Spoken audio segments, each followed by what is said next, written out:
এসো দেখাই তোমাদের। হ্যাঁ, আমার হয়ে গেছে।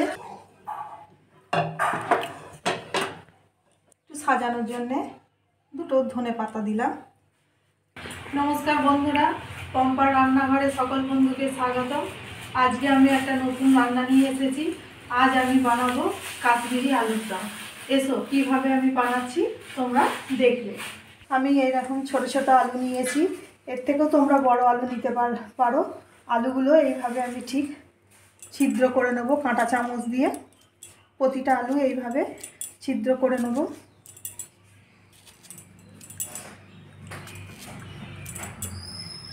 এই আলুগুলোকে ফুটো করে এইভাবে কাঁটা চামচ দিয়ে ফুটো করে নিলে আলুগুলো ভালো করে ভাজাও যাবে আর ভেতরে মশলাগুলো ঢুকবে।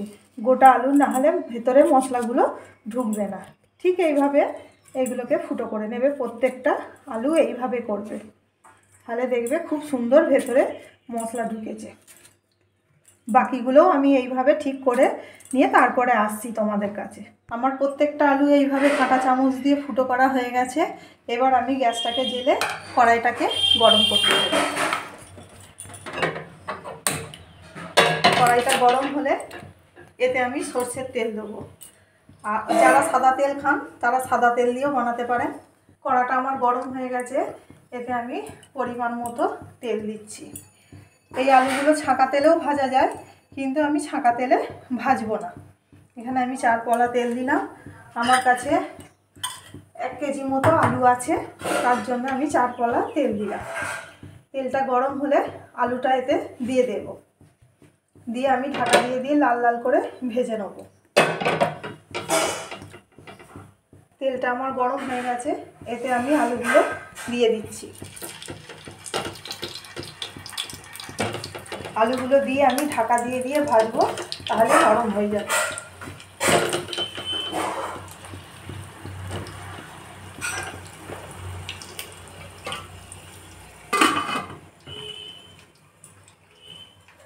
আলুটা ভাজা হলে তারপরে আমি তোমাদের আবার দেখাচ্ছি।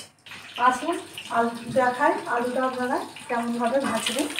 ঠিক এইভাবে ভাজবেন। সামান্য আমি নুন ছড়িয়ে দেবো।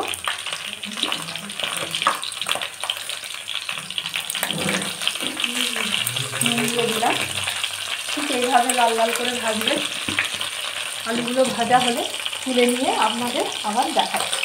এদিকে ভাজা হচ্ছে আর আমি একটা মশলা বানিয়ে নিচ্ছি, সেটা আপনাদের আসুন দেখায়। আমি যেভাবে তৈরি করি মশলাটা, এখানে আমার ফেটানো 200 গ্রাম মতো টক দই আছে। ফেটানো টক দই, এতে আমি দিচ্ছি ছোটো চামচের 1 চামচ হলুদ গুঁড়ো, 1 চামচ লঙ্কার গুঁড়ো, আর ভর্তি 1 চামচ 1.5 চামচ মতো মৌরি গুঁড়ো দিয়ে এটাকে এবার ভালো করে আমি মিশিয়ে দেবো। আদাটা এখানে দেবো না, আদাটা আমি যখন তেলে দেবো তখন আপনাদের আবার আমি দেখাচ্ছি। ঠিক এইভাবে ফেটিয়ে নিতে হবে, ফেটিয়ে মিশিয়ে নিতে হবে। এই দেখুন এইভাবে, তারপরে আমি আবার আপনাদের দেখাচ্ছি। এসো দেখি আলুটা কত দূর হয়েছে। হ্যাঁ, আমার আলুগুলো লাল লাল করে ভাজা হয়ে গেছে। এবার আমি আলুগুলো তুলে নেব একটা একটা করে। আমার এগুলো চন্দ্রমুখী আলু বলে কড়াইয়ে ভাজতে ভাজতেই নরম হয়ে গেছে।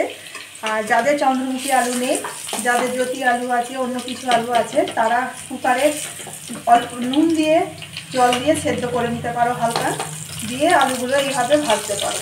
দেখবে ঠিক এইভাবে ভাজলে ঠিক আলুগুলো নরম হয়ে যাবে। আলুগুলো তুলে নিয়ে আমি এই তেলেতেই ফোড়ন দেবো। এই তেলেতেই আমি বানাবো, তেলটা পাল্টাবো না। আলুগুলো আমি রেখে দিলাম। তেলটা গরম আছে, আমি এতে ফোড়ন দেবো। একটা বড় এলাচ, 4-5টা লবঙ্গ আর 2 টুকরো দারচিনি। তোমাদের বড় এলাচ না থাকলে তোমরা এখানে 4টে ছোট এলাচ দিতে পারো ফোড়নে। আমি তেলে ফোড়ন দিলাম। ফোড়নটা দেওয়ার পর এতে আমি অল্প করে হলুদ গুঁড়ো দিলাম আর অল্প করে কাশ্মীরি লঙ্কা দিলাম। দেওয়ার পর আমি এখানে আদা আর একটা শুকনো লঙ্কা দিয়ে মশলাটা বেটে রেখেছি, কেননা আমি এখানে আদা বাটা দিই। আদাটাকে আমি তেলে দিয়ে দিলাম, তেলে দিয়ে হালকা করে নেড়ে দেব। আদা থেকে তেল ছেড়ে দিলে জানবি যে আদাটা কষানো হয়ে গেছে। আদাটা কষানো হয়ে গেছে। এখানে আমি যে টক দই দিয়ে মশলাটা করে রেখেছিলাম সেইটা আমি ঢেলে দিচ্ছি। যখন দেবে তোমরা আঁচটাকে, গ্যাসের আঁচটাকে কমিয়ে দেবে, কমিয়ে দিয়ে এটাকে নাড়তে থাকবে, তা নাহলে টক দইটা কেটে যাবে। গরমে দিলে টক দইটা কেটে যাবে। ঠিক এইভাবে নাড়তে থাকবে।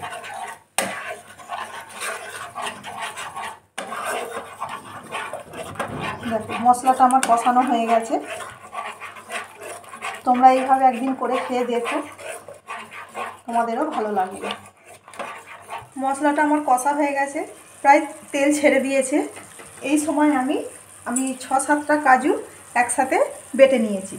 বেটে নিয়ে এই কাজু বাটাটা আমি দিয়ে দিলাম মশলাতে, দিয়ে এটা ভালো করে মিশিয়ে নেব।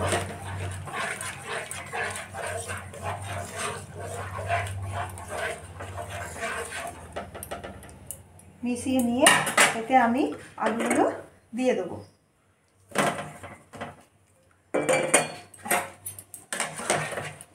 আলুগুলো দিলাম।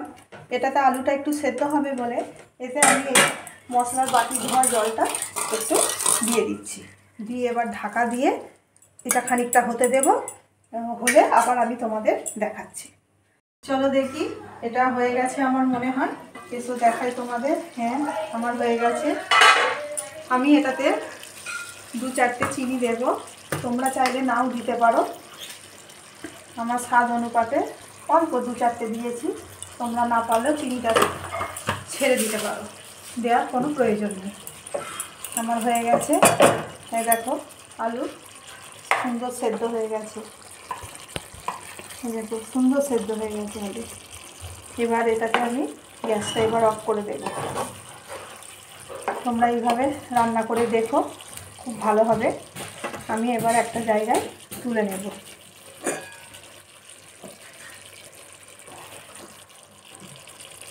আমি গ্যাসটা অফ করে দিলাম। তোমরা এটা শুকনো শুকনোও করতে পারো, আমি এটা খুব শুকনো করব না। এটা ভাত, পোলাও, ফ্রায়েড রাইস, রুটি, লুচি, পরোটা সবার সাথে ভালো লাগবে।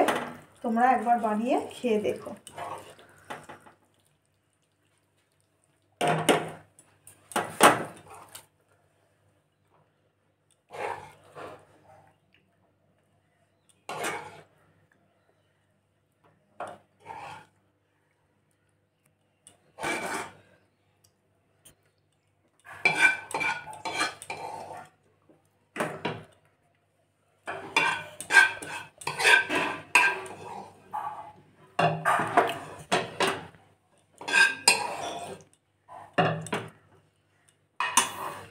আমি